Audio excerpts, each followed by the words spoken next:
Hey guys, One Fit Bruja here, and today I have top 5 witchy animes for you guys.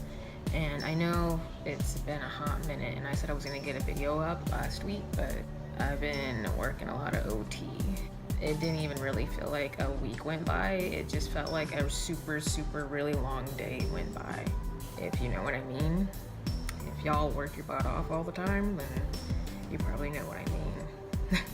So I lost track of time and kind of didn't have time at the same time. See how all that time went into that bubble right there and just kind of left my life. So right now I have the time, so I'm getting up top 5 witchy anime for you guys, something fun, and I'm gonna get up the spell work after this video, probably I want to say Saturday or Sunday, something like that. So stick around if you want to see that spell work. But for now, I'm going to do something more fun and lighthearted because I kind of need that in my life right now. All work and no play makes me a dull bruja. Okay, so I'm going to start from number 5 and then work my way to number 1. Let's start off with a number 5. Number 5 is The Little Witch Academia. And this anime is so cute. The way it's drawn, it has kind of like a goth vibe to it, but subtle. It's different though. It doesn't look like most other animes. They kind of have like the cliche big eyes and the body and everything kind of looks the same for the most part. You know what I mean? If you're an anime buff and you like to watch, Japanese animation, then you know what I'm talking about. But this is cool. So basically what I'm trying to say is that this anime has its own unique artistic flair to it, and if you watch it you'll know what I mean. So it's basically about a witch, and of course it's about a witch. All these animes are about witches, but she is in training, so she's going to be going to a school that is for magical folks. She comes from a family who is not from magical bloodline, heritage, or anything like that. So it's kind of like Harry Potter, and Hermione comes from non-magical parents like that. So she ends up going to this school. She ends up making about 3 new friends. She's obsessed with this pop idol who's also a witch, and everybody likes her and knows about her in their school. There's some popular witches who kind of make fun of her, to say the least, and make things a little more complicated for her. So there's that drama aspect in there. I hate this ball. It's not good to sit on for these videos. It like shifts around when you start shifting around. Anyways, there's a magical rod is what they call it, and it's basically a wand, and it takes a liking to her. So a lot of people are after this magical wand because it emits a lot of power, but it's only attracted to certain users, so only certain people can use it. And she happens to be one of those people. So I think it's every so many years that they have a certain like festival and some sort of parade gathering to go into town and show the non-magical folk what witches can do and how they can be a positive thing in your life compared to all the horror stories you hear about witches and magical people. So they do that, but there's also some evil forces out to get this rod, and they sabotage a lot of the things that are supposed to be taking place, like the parade, festivals, and whatnot, because they're trying to get this ultimate power. And if they go too far away from their world and their powers do not work so well on their own, they slowly start to dissipate. So they run out of energy, basically, and they need that energy to perform their magic. If you have that rod though, you can do it anywhere. You're that wand, you can perform magic anywhere at all times, or whatever. It's not gonna, something awakens, an evil force awakens and try to sabotage everything. So new witch at this school and her friends are out to save the day. It's really cool. I think there's more than one series. I'm pretty sure there's a movie and then like 2 more like series or something about it. I know there's like 2 more for sure. So there might be 3, I could be wrong, but it's really good. It's really cute. It makes you feel warm and cozy. So I know around this time of year is like the best time for me to binge watch all things, you know, witchy and cozy-esque. So this is gonna be one of the ones that I'm going to be rewatching. It's really good, so check that one out. So moving on to number 4. Number 4 is Izera, the Last Witch. This has some of the best animation, I have to say. Like, it looks more like on the 3D kind of side, and I love the way that animation looks. It's just, whoever made it put a lot of time into it, and I like that, and it makes the story that much better when, you know, it visually looks good. So this is about a 15-year-old little redhead witch, and she makes friends with, I believe, the princess of a place called Elizabeth or something along those lines. I could just be butchering the name. But it's a small little country, and when she was little, the princess did something nice for her, and ever since she has felt, you know, like in debt to her to pay that off, even though she said, you don't have to, it's fine, it's not a big deal. But now that she's older and she sees that the princess is struggling, there's a war that has broken out, and she needs help defending their small little country because the other opposing place that they're going to war with has more people, you know, has more power. So she's offered her magical services to her, and the catch is with her magic that it's rooted to the land. It's rooted to the land. So it gets cut off the farther out she goes, kind of like in Little Witch Academia, like once they get off their area, their turf, the magic kind of fades. But this is, it looks different, it's explained differently. You'll see why once you watch this. And I'm gonna have to say that it's so cute. Their relationship is just, you know, more on the, I'd say, bisexual level. I mean, nothing happens. It's not super, like, inappropriate or anything. It's more on the PG-13 side, I guess. So, but if certain sexual references make you uncomfortable, then don't watch this. There's not very many at all, just maybe like a few. But it's more on the cutesy side, and the animation is really cool. The story plot is really cool. It flows very well. And the ending is actually pretty sad, but it's super uplifting, like the whole time that they're together and they're, you know, kicking some ass. Like, it's really, really awesome. I love this. I love the way the animation looks. I love the plot. So that's gonna be my number 4, and I suggest you guys go take a peek at that.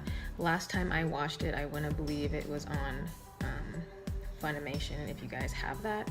If not, there's other free anime sites that you can get onto. There's one called animefreak.tv, and I believe Little Witch Academia is on Netflix or Hulu. The Hulu, I'm not too sure, but last time I watched it, it was on Netflix, so check that out. So moving on to number 3. Number 3, I had kind of a complicated time deciding which one to put in the number 3 slot, but I think I'm gonna go with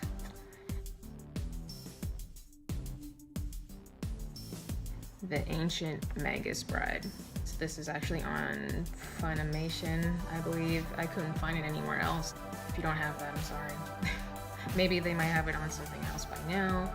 This one has accurate magical references, and it's about a girl who loses her family. She's by herself. She's actually kind of had a really crappy life up until this point of being alone, and she's kind of losing all hope for anything.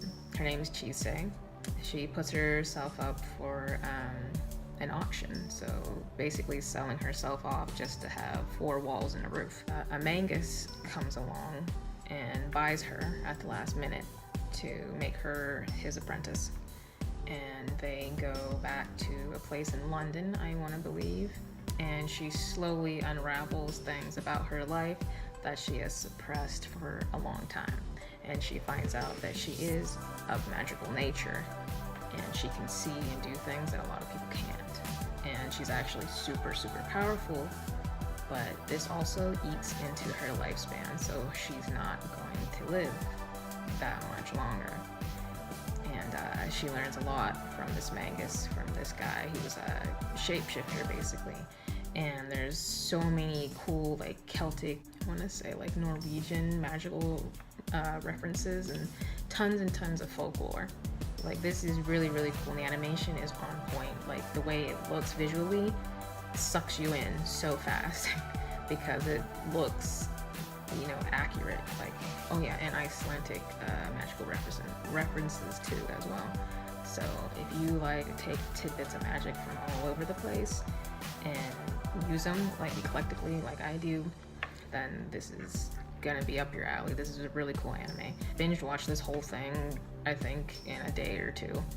And I'm hoping they have more, but I haven't seen anything come up recently as far. I think there was 12 episodes maybe, so you're gonna get hooked and then you're gonna be sad because it's over, but it's totally worth it. So grab some tea or coffee or hot chocolate or whatever the heck you want, your hot beverage of choice, and watch The Ancient Magus Bride. It's really good. So next up in my number 2 slot is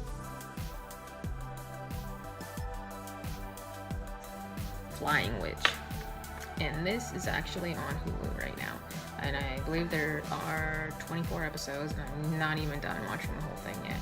And this, oh man, so this is a really cutesy anime, and it has accurate magical references, and believe me, I love me some accurate magical references. It's kind of vital for me to like a lot of like witchy shows or animes or any movies or like that, because, you know, what I know and what other people know, you know, ordinary people who don't practice magic or research it, it clashes for me. So I like it to be a little more on the accurate side. Sometimes I'll give it some leeway, but this one is accurate. And they go on little magical adventures. She teaches her cousins how to incorporate witchy things into their everyday life. It helps them open their eyes to see, you know, how they're not that much different. So she has to move in with her cousins. This is part of training. She's, I want to say, I don't really know her age for sure. They didn't specify. They're like in high school or something, I think. And as part of training, and she needs to touch up on her magic. She's learning how to fly a broom and, you know, all that good stuff. Slowly, she shows them little things they can do in their everyday life to make it magical. Shows them the way of the witch, basically. And teaches them about herbs and different plants, and it's super cute. They go on little different adventures and they try new herbs, and she shows you how to incorporate them into your life in a magical way, which is also accurate. Yeah, I love me some accurate references. And her sister is a little more on the crazy side. She likes to travel. She's just all over the place. I mean, not like a hot mess or anything, but she's more out there than the main character. And her magic is a little stronger, and so she ended up turning one of her friends into a dog, well, half dog, kind of. Like, yeah, so it's really cool. It's really cute. It makes you warm and fuzzy inside, and I think this one's perfect to watch for the winter. And I'm still not done with it yet. And like I said earlier, it is on Hulu, and there's 24 episodes, and I'm probably gonna binge watch the shit out of it by the time I'm done with this video. I'm not gonna lie. I'm highly addicted to it. So go ahead and check that out if you like accurate magical references and super cute anime. Oh my gosh, so addicted, you don't even know. All right, so moving on to number 1, which is xxxHolic. And at first I was kind of skeptical about this anime, just kind of based off the way it looked. I was like, I don't know. I wasn't quite sure if the animation was that great, but the animation, now that I finished it, is freaking awesome and matches like this anime to a T. Like, it couldn't be better. So the main character is a boy, a guy in high school, not really a boy. He's clairvoyant. He can see spirits. He can like see them plain as day, and they know that he can see them, so they like to latch onto him. So he has problems like that. So he does crazy things in front of people, and they're wondering what the hell is he doing, like, because they can't see anything and only he can. And one day he was walking back from school, and for some reason he felt like he should take a different route. And so he did, and he stumbled upon a witch's house. she does workings for people basically, and she has 2 spirits who reside inside her home that help her out. And she's got a bit of a drinking problem. She's sassy, sexy, and just awesome. Like, the way she goes about things is kind of the way I go about things, which was kind of weird. It's probably why I was drawn to her, is because we think similarly. So she's really cool. She helps this guy through a lot of stuff. So she helped him out basically with the spirit thing, so they wouldn't kind of lighten the load on him a little bit, but he can still see them and he can still have problems with them, obviously. And she doesn't take cash as payment. She wants you to do favors for her or give her something that's personal to you in exchange. So he's indebted to her, so she put him on some housework basically. So he's over there cooking, cleaning for her every day after school basically, like maid. I think it was more than that. I think there was some underlying things between them, like she wanted him to be there for a reason and not just because he was indebted to her after that. So of course other things come up. She meets different people. Different people are drawn to her at that certain point in their life for a reason, because you know, certain things happen for a reason. That's just what it is. The universe tells you to do certain things for a reason. And again, accurate as fuck magical references. Like, this anime is on point. It's an older anime too, and I'm surprised I haven't given it a chance sooner, because this is awesome. I love this anime so much. It's on the gothic side, like real goth side. You can see it in the art for sure. It has some humor in it. There's a lot of different adventures and stories within it, so it's really cool. They have accurate Japanese folklore references as well, and magicks. And magicks, guys, actual Japanese magicks. Like, that's freaking awesome. I don't know about you, but I thought that was really cool. And the main characters are just freaking awesome. You're addicted to them. So yeah, tons of different adventures, spirits, magical creatures, all that sort of stuff. All that sort of stuff is up my alley. So if I like this and you guys like what I like, then check it out. Alright, so that's gonna be it for today, and I will get up the other magical workings as soon as I can. I'm gonna try to do this once a week. I keep saying that, and then I missed a whole week, so I'm sorry about that again. I will try and get that up. And until next time, I will see all you lovely little brujitas later.